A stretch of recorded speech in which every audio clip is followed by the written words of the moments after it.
we're smart enough that we can work on issues. We can look to safer alternatives, and we can take those safer alternatives and make Maine a leader.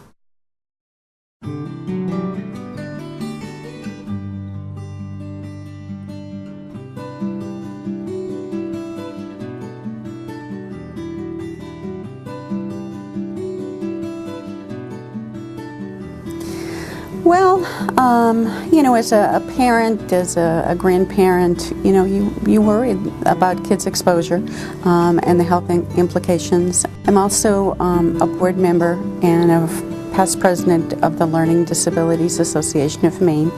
And, you know, we're learning more and more about the link between brain development and chemicals, and how some chemicals can impact the developing brain with lifelong consequences.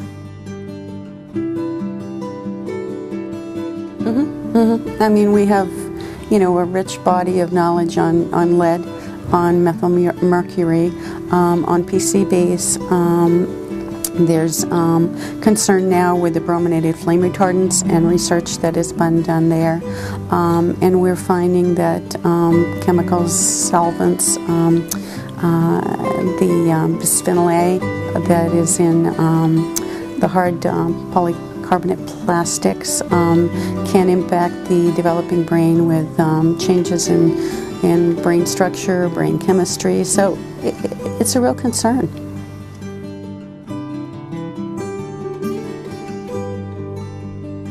For the last 9 years, we've been working with the Alliance for Clean and Healthy Maine, and we have a project called the Healthy Children's Project, and that's to work to reduce the risks of exposure to toxic chemicals that can impact the developing brain, and to educate parents and to just advocate for public policy that's protective of our kids' health.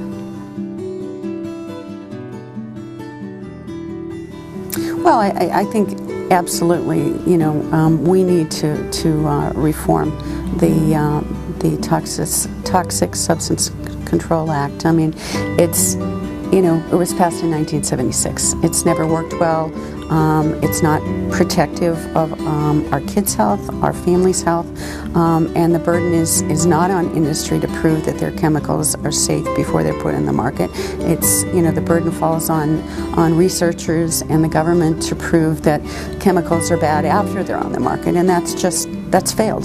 It doesn't protect our families, it doesn't protect our kids, and you know, we're seeing rising rates of kids with childhood cancer, rising rates of autism, asthma, just a multitude of health issues, and we can't afford to do that. There's a big price tag that's attached to, you know, those health implications.